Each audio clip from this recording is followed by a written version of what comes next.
যখন ফিজিক্সের অঙ্ক না পারায় ছাত্ররা ভয়ে জর্জরিত, যখন ফিজিক্সের অঙ্ক না পারায় ছাত্ররা ভয়ে জর্জরিত, তখন একটাই কথাই মনে আসে, ফিজিক্স আমার দ্বারা হবে না। কেন হবে না ফিজিক্স তোমার দ্বারা? আজকে প্রত্যেকটা ফিজিক্সের নিউমেরিক্যালদের ছিঁড়ে ছিঁড়ে খাবো, ছিঁড়ে ছিঁড়ে ছিঁড়ে দেবো একবারে। প্রত্যেকটা নিউমেরিক্যালকে এমন ভাবে সলভ করব যে সবাই দেখতে দেখে যাবে। ওয়েলকাম বন্ধুরা, ব্যাক টু ইয়ার এডুকেশন সকলকে জানাই স্বাগত। আজকে আমরা করব ক্লাস 10 এর ফিজিক্সের নিউমেরিক্যাল চলতরিতের ম্যাথমেটিক্স, মানে চলতরিকের নিউমেরিক্যাল আজকে আমরা করব। তো চলো বেশি দেরি না করে শুরু করা যাক। তো আমরা যেটা শিখেছিলাম ফিজিক্সে, চলতরিতের একটা ফর্মুলা ছিল সমান্তরাল সমবায় এন্ড শ্রেণী সমবায়। একটা ছিল শ্রেণী সমবায়, একটা ছিল সমান্তরাল সমবায়। তো শ্রেণী সমবায়ের ফর্মুলা আমরা কি জানতাম? r r1 r2 r3। ঠিক আছে, তো শ্রেণী সমবায়ের formula r r1 r2 r3। এটা শ্রেণী সমবায়ের formula r r1 r2 r3। সমান্তরাল শ্রেণী সমবায়ের ফর্মুলা কি ছিল? 1/r = 1/r1 1/r2 1/r3। এটা শ্রেণী সমবায়ের ফর্মুলা ছিল, এটা সমান্তরাল শ্রেণীবায়ের ফর্মুলা, তাই তো? তো এটা হচ্ছে কি শ্রেণী সমবায়ের ফর্মুলা, আর এটা হচ্ছে তোমার সমান্তরাল সমবায়ের ফর্মুলা। বুঝা গেছে? এবার শ্রেণী সমবায়ের ফর্মুলা আমরা জেনেছিলাম r r1 r2 r3। এবার সমান্তরাল শ্রেণী সমবায়ের ফর্মুলা আমরা জেনেছিলাম 1/r r1 1/r1 1/r2 1/r3। ওকে, তো সাপোজ ধরো যে এই ফর্মুলা দিয়ে আমাদের একটা ম্যাথমেটিক্স করতে বলেছে। কি রকম ম্যাথমেটিক্স? ধরে নাও বলেছে যে 3 ওহম and 6 ওহম, 3 ওহম আর 6 ওহমের মধ্যে আমাকে এই দুটোর মধ্যে শ্রেণী সমবায় এবং সমান্তরাল সমবায় জানতে চেয়েছে। ঠিক আছে, তো আমি প্রথমে শ্রেণী সমবায় বের করছি। ঠিক আছে, কি বের করব? শ্রেণী সমবায়। শ্রেণী সমবায়ের ফর্মুলা আমরা জানি r r1 r2 r3। ওকে, তো শ্রেণী সমবায়ের ফর্মুলায় আমাকে 3 ওহম আর 6 ওহম, 3 ওহম আর 6 ওহমের মধ্যে আমাকে শ্রেণী সমবায় বার করতে বলেছে। আরেকটা তোমরা তোমাদের বইয়ে কোশ্চেনে পেয়ে যাবা পেজ নম্বর 69, পেজ নম্বর 69 আর 69 এর 5 নম্বর কোশ্চেন, যেটা ভেরি ইম্পর্টেন্ট। অনেকবার কোশ্চেন, এই কোশ্চেনটা ভেরি ইম্পর্টেন্ট, এটা আসে পরীক্ষাতে। ঠিক আছে, তো এখানে বলেছে দুটি তার কুণ্ডলী, ঠিক আছে, দুটি তার কুণ্ডলী রোধ 3 ওহম এবং 6 ওহম, এদের মধ্যে শ্রেণী সমবায় এবং সমান্তরাল সমবায় বলে প্রতি ক্ষেত্রে তুল্য রোধ কত হবে? ঠিক আছে, তো আমরা তুল্য রোধটাই বের করব। তো শ্রেণী সমবায় 3 ওহম আর 6 ওহম ছিল। কত ওহম? 3 ohm 6 ohm. তাহলে হয় না, এখানে r1 r2 r3 এটা হচ্ছে আমাদের ফর্মুলা। তো ফর্মুলা অনুযায়ী যদি আমরা বের করতে যাই তাহলে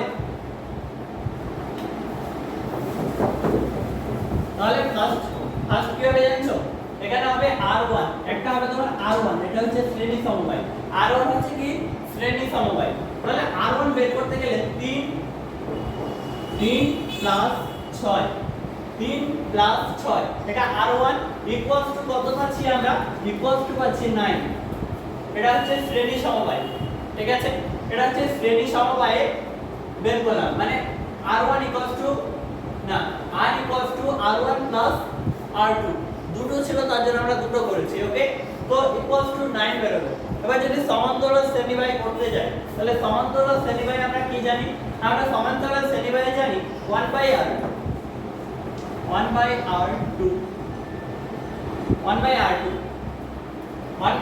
ইকুয়ালস টু 1/3 প্লাস 1/6।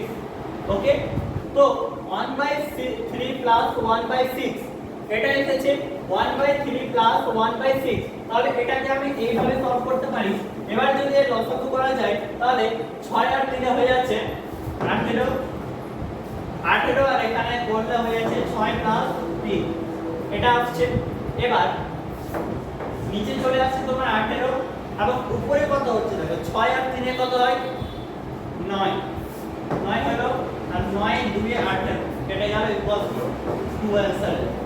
তাহলে আমরা শ্রেণী সমবায়ের অ্যানসার কত পেলাম 9 পেলাম এবং সমান্তরাল শ্রেণী সমবায়ের অ্যানসার পেলাম 2।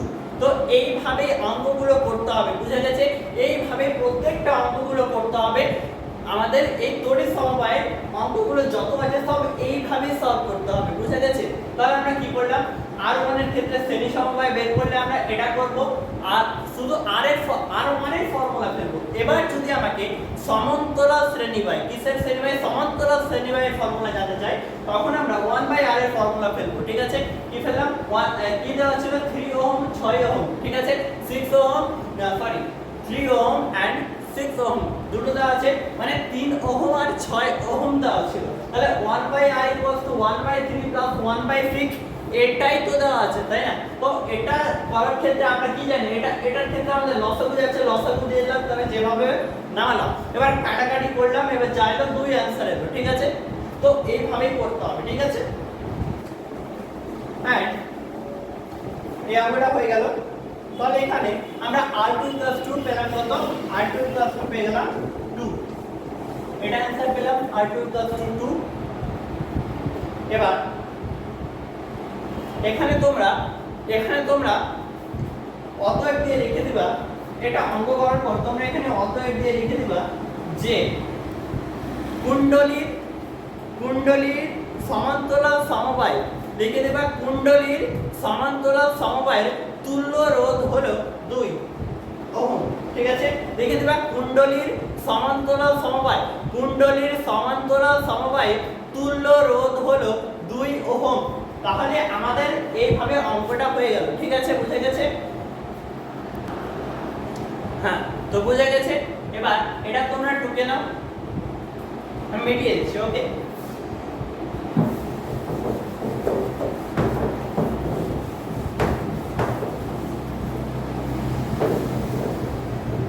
এবার আমাদের আরেকটা চলক তড়িতের আরেকটা হচ্ছে, সেটা হচ্ছে BOT এর নিউমেরিক্যাল। BOT লেখা লাগবে BOT full form, BOT numerical. ঠিক আছে, ফুল ফর্ম হচ্ছে board of trade unit. Okay, BOT full form হচ্ছে বোর্ড অফ ট্রেড ইউনিট। কি BOT ফুল ফর্ম হচ্ছে বোর্ড অফ ট্রেড ইউনিট, বুঝা গেছে? এবার বোর্ড অফ ট্রেড ইউনিটে আমাদের যেটা থাকবে ওয়াট ইনটু আওয়ার বাই 1000। তো ওয়াট ইনটু আওয়ার বাই 1000। ঠিক আছে, এখানকার কোশ্চেনগুলো কিরকম আসতে পারে তোমরা চলে যাও পেজ নাম্বার 73। পেজ নাম্বার 73 তে এখানে দেওয়া আছে নিউমেরিক্যাল গুলো দেওয়া আছে। আচ্ছা যে নিউমেরিক্যাল দেওয়া আছে, ফার্স্ট নিউমেরিক্যালটা আমি সলভ করছি।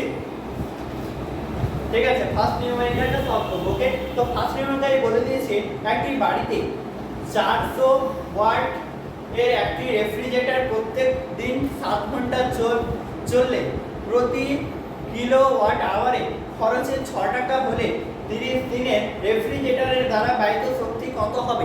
তাহলে একটি বাড়িতে একটি রেফ্রিজারেটর চলছে। ঠিক আছে, রেফ্রিজারেটর। তাহলে আমরা নিউমেরিক্যালটা করছি।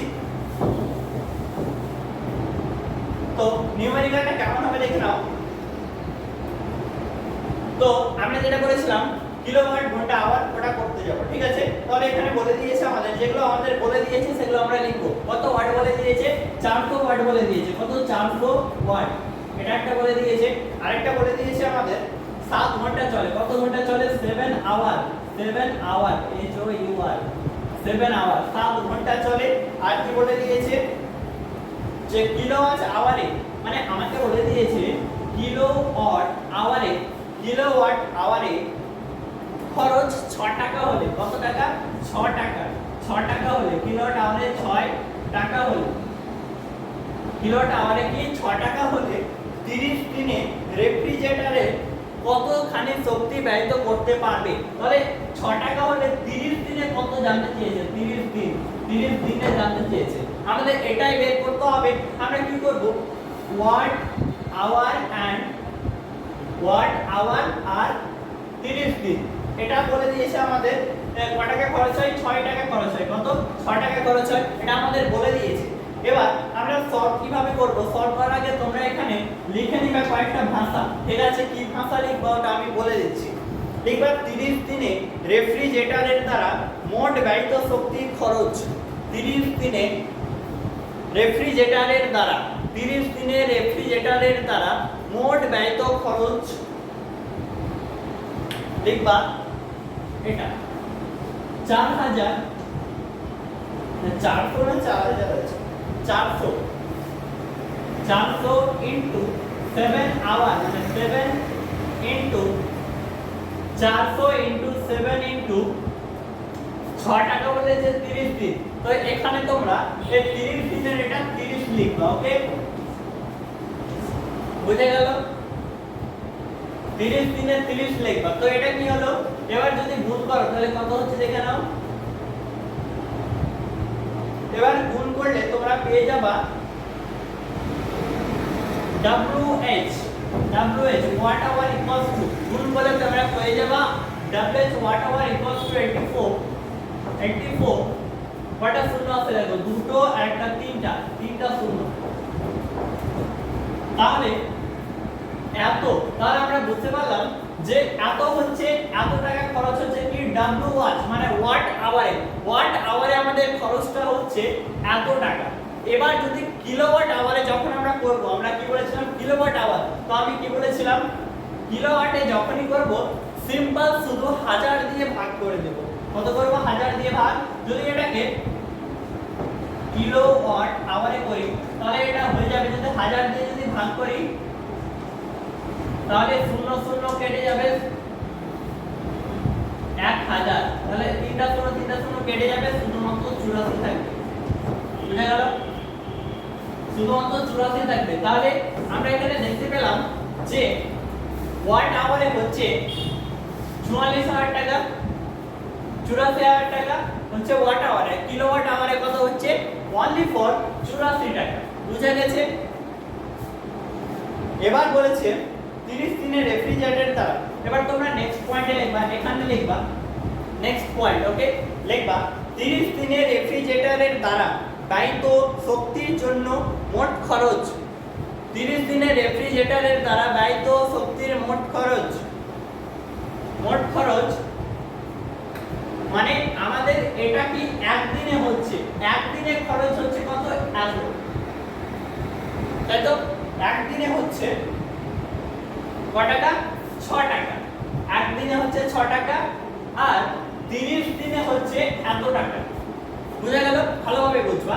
আমাদের একদিনে খরচ হচ্ছে 6 টাকা, আর 30 দিনের খরচ হচ্ছে এত টাকা। তাহলে আমাদের টোটাল খরচ কত হবে, যেটা হবে 84 ইনটু 6। এবার এটাকে গুণ করব, 84 ইনটু 6 ইকুয়ালস টু আসছে তোমার 504 টাকা। 504 টাকা। বুঝা গেল? তাহলে এততে আমাদের টোটাল খরচ হচ্ছে 504 টাকা। বুঝা গেল? লিখে নাও।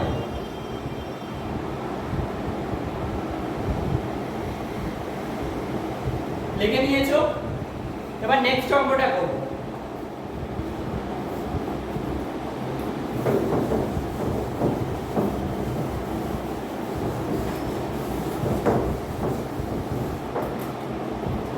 এবার দেখো নেক্সট অঙ্ক কি বলেছে, নাম্বার 2 বলেছে একটি বাড়িতে 4টি 40 ওয়াটের বাল্ব, 3টি 80 ওয়াটের পাখা প্রতিদিন 7 ঘন্টা করে চলে। 30 দিনে ওই বাড়িতে কি পরিমাণ বৈদ্যুতিক শক্তি খরচ হবে, এটাই আমাদের নির্ণয় করতে বলেছে। তো যেগুলো দিয়েছে ওগুলো আগে লিখে নিই। 4টি বলে দিয়েছে, 4টি, এটা একটা। আরেকটা বলে দিয়েছে 40 ওয়াট, 40 ওয়াট লিখে নিব। আরেকটা কি বলে দিয়েছে 3টি 80 ওয়াটের বাল্ব, 3টি 80 ওয়াটের বাল্ব, 80 ওয়াটের বাল্ব, ঠিক আছে? ওয়াট। 3টি 80 ওয়াটের বাল্ব প্রতিদিন কয় ঘন্টা চলে? 7 ঘন্টা, 7 আওয়ার। 7 ঘন্টা চলে, তাহলে 30 দিনে কত হবে? বলেছে যে 30 দিনে কত হবে? 30 দিনে আমাদের জানতে চেয়েছে। তো এখানে লিখে নিবা মোট তড়িৎ শক্তি, লিখে নিবা মোট তড়িৎ শক্তি, লিখে নিবা মোট তড়িৎ শক্তির ক্ষমতা। কি লিখবা? মোট তড়িৎ শক্তির ক্ষমতা। কি লিখবা? মোট তড়িৎ শক্তির ক্ষমতা। কত লিখবা? লিখে 4টি 40 ওয়াট। ঠিক আছে, কি বলেছে? যে 4টি 40 ওয়াট। ঠিক আছে, তো এটাকে ইনটু করে দাও। 4 ইনটু 40, এটা একটা হচ্ছে। আরেকটা এখানে বলে দিয়েছে যে 3টি চলে 80 ওয়াট, তাহলে প্লাস এটা চলে, মানে দেখো এটা চলে প্লাস এটা চলে, তাই তো? এটা চলে প্লাস এটা চলে, তাহলে প্লাস করে আমরা এইভাবে লিখতে পারি যে 3 ইনটু কত? 3 ইনটু 80, 80 ওয়াট।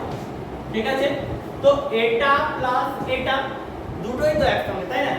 তাহলে এটা প্লাস এটাই হচ্ছে, তাহলে ইকুয়ালস টু আমরা কত পাচ্ছি? এটাকে এটা দিয়ে গুণ করে, এটাকে এটা দিয়ে গুণ করে যোগ করলে টোটাল আমাদের হচ্ছে 400 ওয়াট। কত আসছে? 400 ওয়াট। বুঝা গেছে? টোটাল আমাদের আসছে 400 ওয়াট। বুঝা গেল? 400 ওয়াট। এবার নেক্সট এখানে তোমরা লিখবা, কি লিখবা এখানে? এখানে লিখবা দৈনিক মোট যে সময় ধরে তড়িৎ শক্তি খরচ হয়। দৈনিক মোট যে সময় ধরে তড়িৎ শক্তি খরচ হয়। ঠিক আছে, এবার দৈনিক মোট, এবার দৈনিক মোটে হবে 700। ওকে, কত হবে? 7 ঘন্টা চলতো। ঠিক আছে, 7 ঘন্টা। তো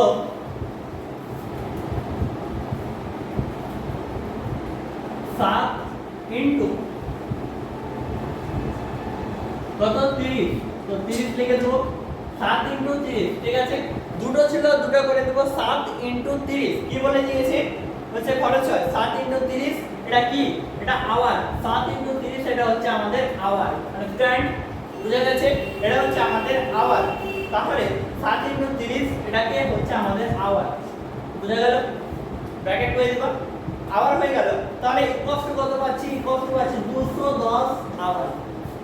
তাহলে 7 3 21 21 0 বসে দিলাম 210 আওয়ার। বুঝা গেল? তাহলে এত আওয়ার হলে আমরা এটাকে এইভাবে লিখতে পারি যে equals to 756 into 10 to the power cube. লিখতে পারি এটা। এটা যদি 210 আওয়ার হয়, তাহলে এটা 756 into 10 to the power cube, তাই তো? এটাই হলো 10 টু দি পাওয়ার কিউব। এটা আমরা বের করেছিলাম আওয়ার, আর এটা বেরিয়ে গেল তোমার সেকেন্ডে। বুঝা গেল? এটা আমাদের বেরিয়েছিল আওয়ারে, আর এটা আমাদের বেরিয়ে গেল সেকেন্ডে। কাতে বের হলো? সেকেন্ডে। বুঝা গেছে? তাহলে এখানে লিখবো অতএব 30 দিনে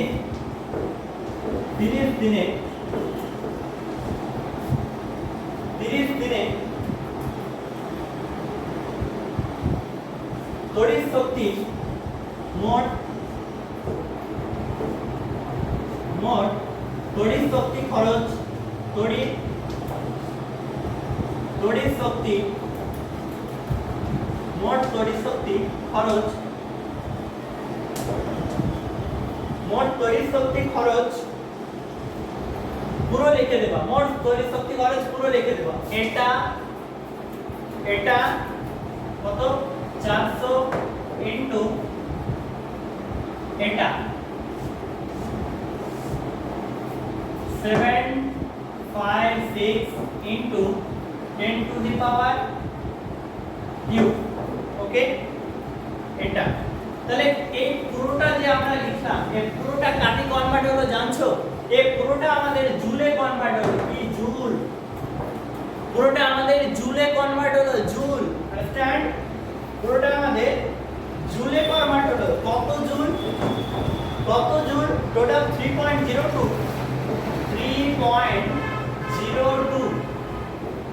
3.02 into 10 to the power 8 10 to the power 8 joule. বুঝে গেছে? তাহলে 30 দিনে মোট তড়িৎ শক্তির খরচ 400 into 756 into 10 to the power cube joule. 10 to the power cube joule 3 into 02 into 10 to the power 8 joule. তাহলে এইভাবে আমাদের হয়ে গেল দুই দাগের অঙ্কটা। বুঝে গেছে? তাহলে আবার আমি প্রথম থেকে রিপিট করে দিচ্ছি, দেখে নাও। চারটি জলে 40 ওয়াট, ঠিক আছে? তিনটি জলে 80 ওয়াটের বাল্ব, ঠিক আছে?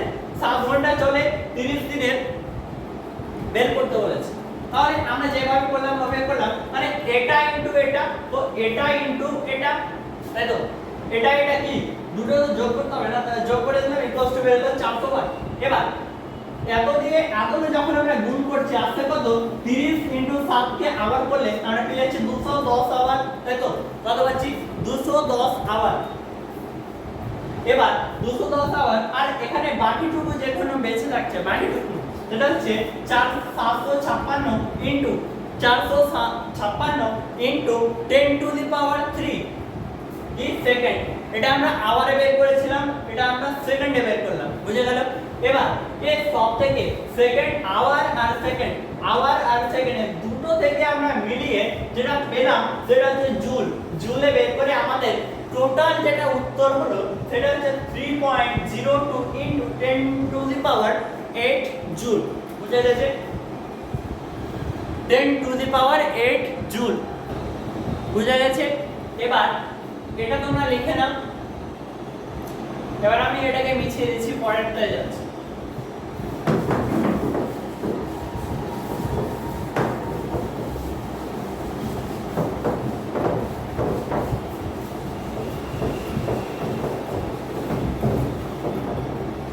এবার পরীক্ষাতে যেটা বেশিরভাগ একটা আসে সেটা হচ্ছে ওয়ান অফ ডিভাইস কাকে বলা হয়। তো আমরা জানি ওয়ান অফ ডিভাইস বলা হয়, এটা ধরে নাও একটা প্লাগ, এটা ধরে নাও একটা প্লাগ, প্লাগের ভিতরে একটা কি থাকবে, সুইচ থাকবে, তাই তো? সুইচ, একটা সুইচ আছে, এখানে প্লাগ আছে, সুইচ আছে। এবার এখানে একটা বাল্ব আছে, কি আছে, একটা চলতড়ি, মানে এখানে একটা লাগা আছে, প্লাগ লাগা আছে, ওকে? এখানে একটা প্লাগ লাগা আছে, সুইচ আছে, প্লাগ আছে, প্লাগ লাগা আছে। প্লাগের এখানে আবার একটা বাল্ব আছে, কি আছে এটা, বাল্ব, বি বাল্ব, এটা কি আছে, বাল্ব আছে, ওকে? এবার যখন আমি এই সুইচটা প্রেস করব উপরের দিকটাকে বলা হয় অন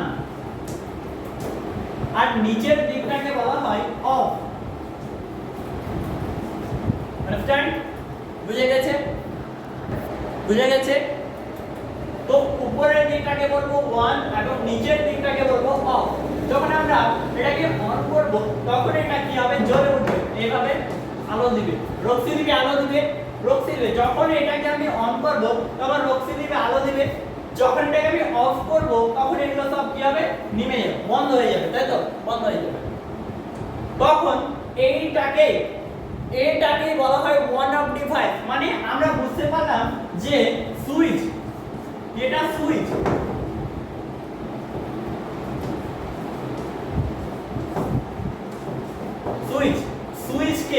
সুইচকে ওয়ান অফ ডিভাইস বলা হয়। আজকে আমরা জানলাম যে কি সুইচকে ওয়ান অফ ডিভাইস বলা হয়, কারণ সুইচকে ওয়ান অফ ডিভাইস বলা হয় কারণ যে এটা দিয়ে তড়িৎ প্রবাহকে নিজের ইচ্ছামতো চালানো যায় আবার নিজের ইচ্ছামতো বন্ধ করা যায়, তার জন্য সুইচকে ওয়ান অফ ডিভাইস বলা হয়। বুঝা গেল?